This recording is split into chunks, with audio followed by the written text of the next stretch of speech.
Bonjour pasteur, j'espère que vous allez bien. Est-ce que vous pouvez vous présenter un peu pour ceux qui ne vous connaissent pas? Bonjour, je réponds au nom de Joël Loufi. Je suis pasteur de l'église Béni de l'Éternel, extension Gatineau. Parfait.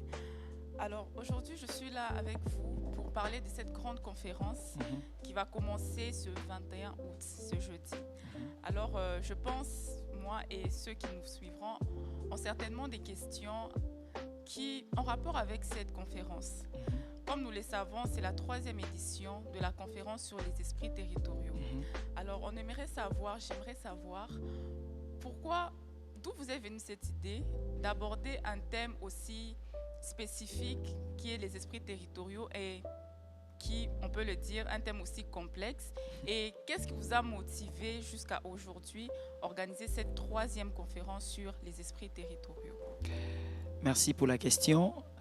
Euh, je crois que c'est le Saint-Esprit, d'ailleurs c'est ça, qui nous inspire toujours. Nous sommes conduits par l'Esprit, alors tout ce que nous avons vient de lui. Le Saint-Esprit m'a parlé de ce thème.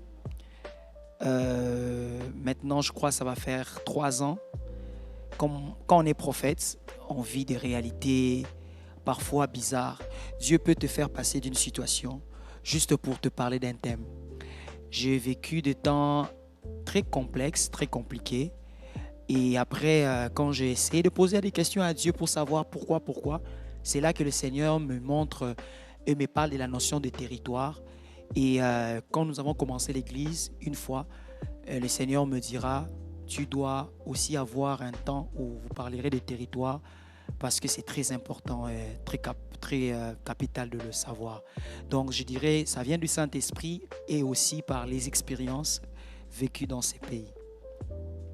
Donc, c'est vraiment les expériences vécues dans le pays. Oui, Donc là, on comprend que dans chaque pays, il y a des esprits territoriaux. Donc, c'est important de venir à cette conférence pour oui, en apprendre encore plus sur les esprits de ce pays. Donc, j'ai aussi une deuxième question. oui. Depuis tout à l'heure, depuis le début, depuis la première, la 2e édition, on parle des esprits territoriaux. Mais pour quelqu'un qui n'a jamais participé à ce programme, c'est quoi les esprits territoriaux exactement? Qu'est-ce que c'est? Très bonne question. Déjà, avant de parler des esprits territoriaux, on doit d'abord expliquer c'est quoi un territoire.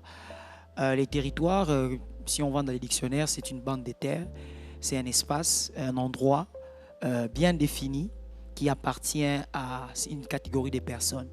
Alors, quand nous parlons des esprits territoriaux, ce sont des esprits qu'on retrouve particulièrement dans un territoire, dans un lieu, dans un pays, dans une ville, dans un endroit bien spécifique. Donc, si je dois répondre à cette question, on dira tout simplement les esprits territoriaux sont des esprits qu'on ne trouve pas partout, mais qu'on trouve spécifiquement dans une terre. Oui.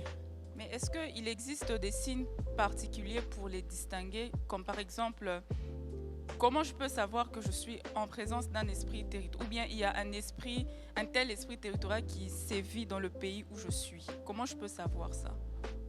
Oh, par rapport à cela, les esprits territoriaux ne sont pas comme les démons qu'on chasse dans nos églises, les fantômes, parce qu'il y a des gens même qui voient des fantômes, qui voient des esprits, des démons et tout. Les esprits territoriaux sont vraiment comme des systèmes.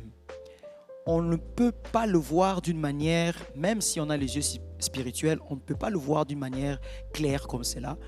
Mais c'est beaucoup plus dans son action par le système. L'esprit territorial, c'est vraiment un gouvernement, un système qui est placé dans une ville, un système qui est placé dans un pays, dans une contrée, pour imposer le peuple, ou imposer les hommes qui occupent le territoire, un mode de vie. Donc, comment savoir? C'est quand on remarque certains cycles, certains systèmes, une manière de faire, une méthode qui existe dans les territoires. Ok. Oui, Donc ça peut être comme lorsque quelqu'un remarque qu'il y a comme un cycle dans un pays qui continue à chaque fois. On exactement. peut lier ça aussi aux esprits territoriaux. Exactement. C'est comme ça que les esprits territoriaux travaillent. Ils imposent un rythme, ils imposent un système, ils imposent un style de vie. afin que toutes les personnes qui sont dans ces contrées soient soumises à cela. Donc, et en tant que chrétien, je suppose que nous avons même pas le devoir, l'obligation de dominer sur ces esprits. Maintenant, ma question est, vu que ce sont des esprits des territoires, est-ce que dire qu'on doit dominer sur eux veut dire qu'on doit les chasser de ces territoires-là, ou bien c'est une sorte de, si je peux le dire, entre guillemets, une cohabitation avec ces esprits-là, passive? Très bonne question. La Bible déclare dans les livres d'Apocalypse que quand le diable sera jeté sur la terre, il est écrit « Malheur à la terre, malheur aussi à la mer ». Pourquoi? Parce que le diable est descendu avec une grande colère. Qu'est-ce que je veux dire par là? C'est que la terre où nous vivons, c'est une terre occupée. Avant même que l'homme n'arrive, avant même que Adam soit créé, le diable a été jeté sur la terre. Et vous allez remarquer que quand le Christ arrive, qu'est-ce qu'il fait? Il nous donne le pouvoir de marcher sur le scorpion et sur le serpent. Il nous donne le pouvoir de dominer sur tout. D'ailleurs, même dans les livres d'Éphésiens, l'apôtre Paul nous dit, nous n'avons pas à lutter contre la chair et le sang, contre les autorités, contre les dominations. Notre rôle, étant qu'enfant de Dieu, c'est de vivre sur cette terre, pas comme des esclaves, pas comme ceux qui sont dominés, mais comme des personnes qui dominent. C'est vrai que la terre est occupée, mais Christ nous a donné le pouvoir sur la croix afin que nous puissions remporter la bataille. Donc, ça, c'est d'abord la première des choses que j'ai dit à quelqu'un. Tu es dans l'obligation de dominer sur les territoires parce que celui qui vit en toi est puissant. Jusqu'à ce qu'on soit enlevé, parce que nous sommes des pèlerins sur cette terre. Et pendant ces temps ici, nous devons occuper, prendre les territoires en main, dominer sur les territoires, jusqu'à ce que nous soyons enlevés, parce que notre vrai territoire n'est pas ici. Notre vrai territoire, c'est avec le Seigneur. Wow. Oui. Nous devons dominer sur les territoires. Les réponses me donnent envie de venir encore à la conférence. Et j'espère que toi aussi, ça te donnera envie de venir. Yes. Alors, je me posais la question de savoir, est-ce que tous les esprits territoriaux sont forcément maléfiques? Ou bien, par exemple, lorsqu'on parle des esprits des eaux, est-ce que c'est forcément des entités qui sont maléfiques? Ou il y en a de ceux qui sont bons aussi? Ok. Les esprits de territoire, déjà, le premier à recevoir cette responsabilité, c'est Adam. La Bible déclare dans Genèse chapitre 2, le verset 7, Dieu forma Adam de la poussière de la terre, il souffle à Adam. Mais quand vous descendez un peu, Dieu donne la mission à Adam de garder le jardin, de garder un territoire bien précis. Donc, un esprit territorial n'est pas d'abord un esprit maléfique. Un esprit territorial, c'est d'abord un esprit qui a reçu un mandat de veiller sur les territoires, de protéger les territoires. De la même manière, Adam a protégé le jardin d'Éden. De la même manière, dans le monde de ténèbres, il y a des personnes qui protègent certains jardins, qui protègent certains territoires, qui protègent certaines contrées. Donc, je dirais que les esprits territoriaux ne sont pas toujours mauvais.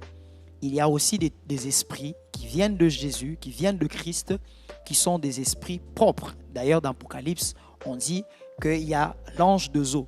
Donc, il y a un ange de eau. Donc, l'eau, c'est un territoire. Dieu a placé dans chaque contrée, dans la forêt, dans les eaux, dans les maisons, partout, Dieu a placé des gardiens, des personnes qui veillent sur l'atmosphère du lieu. Donc, c'est ça. Ouais. Merci pour cette réponse. Alors, j'ai une dernière question. Déjà? Une question, je pense que tout le monde se pose ça. Je pense même que c'est la question. Ça aurait même dû être la première question. Ok. Ma question est, comment peut-on dominer sur ces esprits territoriaux? Waouh! Comment dominer sur les esprits territoriaux? J'ai juste une seule réponse. L'unique réponse, c'est que tu dois venir C'est jeudi. Viens ce jeudi, on t'explique comment dominer sur le territoire. Jeudi, vendredi, samedi et dimanche, tu auras toutes les réponses et toutes les stratégies comment dominer sur le territoire. Wow. Comme vous l'avez suivi, on doit venir ce jeudi pour avoir les stratégies, les clés, comment tu peux dominer sur les esprits. Moi, je serai là, pasteur, et j'espère que toi qui me suis, qui me regardes, tu seras là aussi le jeudi et viens, tu auras les secrets pour dominer sur les esprits de ton territoire. Merci, pasteur, pour ce moment. C'est moi qui te remercie. Est-ce Oui. que vous avez une dernière chose à dire pour celle ou celui qui nous suit en ce moment? J'aimerais inviter quelqu'un personnellement. Nous commençons cette grande conférence ce jeudi. Jeudi 21, vendredi 22, samedi 23 et dimanche 24 à partir de 18h. Nous sommes ici au 1095 rue Saint-Louis. Cette fois-ci, c'est spécial Oui. parce que nous avons beaucoup d'invités. Nous avons le prophète Ézéchiel Moulumba qui sera avec nous, le prophète Ézéchiel Kongolo qui sera avec nous, l'apôtre David Katalai, le pasteur Obed et le prophète Moïse qui sera avec nous. Et bel et bien moi, je serai là aussi. Père de la maison. Je serai là. Donc, c'est vraiment un cocktail de plusieurs serviteurs de Dieu afin que tu puisses trouver les réponses à tes questions. Et nous avons choisi toutes ces personnes parce que nous voulons vraiment que nous puissions nous nourrir de plusieurs sens, de plusieurs onctions. Et c'est spécial parce que les 2 premières éditions, on n'a pas vraiment eu des invités. Cette fois-ci, c'est vraiment extraordinaire. Il faut que les gens viennent. Ça sera fort, ça sera vraiment fort, très fort. Ouais. Il faut venir. Venez. C'est Déjà ça. ce jeudi à partir de 18h. 18h, nous Ne sommes là. manque pas. Exactement.